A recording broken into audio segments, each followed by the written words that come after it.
Last Wednesday, I celebrated the monthly Mass at one of the aged care centres in our parish. Several times during the Mass, I felt tears welling up in my eyes as I noticed the infirmity of those for whom I was celebrating Mass, and the sadness and even pain on some of their faces. Brothers and sisters, when I celebrate that monthly Mass there, I don't know what I'm going to say in the homily until I get there. It very much depends on the circumstances, how many of the residents are attending, and the general state that the residents are in. This Wednesday we had the biggest turnout since I've started celebrating Mass there, but I felt that there was a deep sadness, and so my homily focused not so much on the day's readings, but on the coming Ascension of the Lord, where we see the disciples lose Jesus for a second time, and the restoration of the disciples' hope with Pentecost the week after.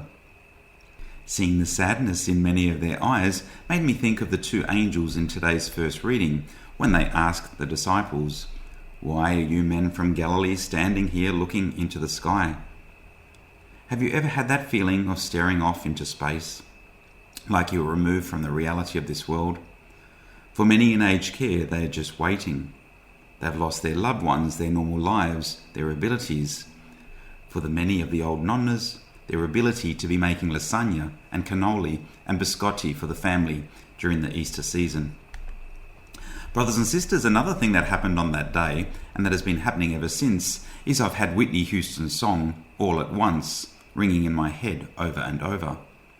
In the song, Whitney sings, "All at once, I finally took a moment, and I'm realizing that you're not coming back." And it finally hit me all at once. It's a song about the loss of one she loved, who she laments is not coming back.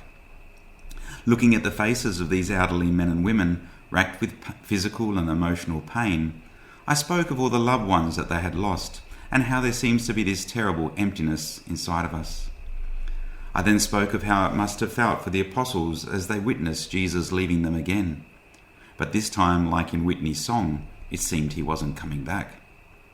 I shared with them the emptiness of having left behind a life they knew, coming to an aged care centre for the last days of their life.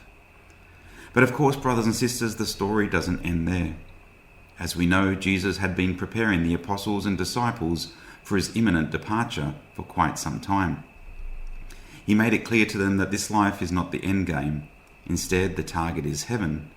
And he had to go ahead of us to prepare a special room for each and every one of us. If you ever have days where you feel like those residents of the aged care centre, no, you're not alone. Even I have those days. This is why Jesus tells us, "Struggle to the end that you may be saved." But we're not alone and unaided in our struggles. Thankfully, Jesus in these last weeks of Eastertide has been giving us, through John's Gospel in particular, many words of hope and encouragement. And the culmination of those words of hope was the sending down of the Holy Spirit to journey with us for the rest of our earthly lives. These are just some of those encouraging words the Lord has been giving us during Eastertide. "Come to me, all you who labour and are overburdened, and I will give you rest. Do not let your hearts be troubled. I'll not leave you orphans. As the Father has loved me, so I have loved you. Remain in my love. It is for your own good that I'm going, because unless I go, the Advocate will not come to you. But if I do go, I will send him to you."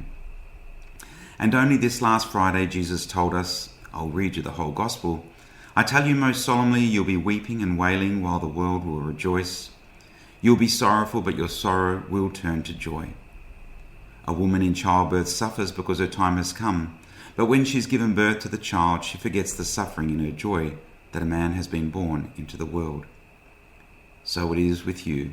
You are sad now, but I shall see you again, and your hearts will be full of joy, and that joy no one shall take from you." Finally, in today's Gospel, Jesus tells us, "And know that I'm with you always, yes, to the end of time."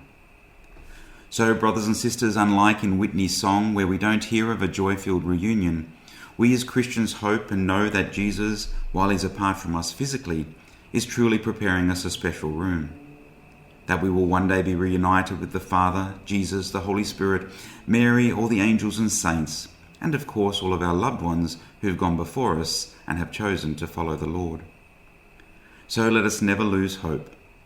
Let us remind ourselves on those dark days that this life is only fleeting, and it is for eternity that we were created. As I told the residents at the aged care centre, after the apparent loss experienced during the Ascension comes Pentecost, when we're infused with the joy, hope and love of the Holy Spirit, given to us as a gift from God to aid us on this journey through the valley of tears.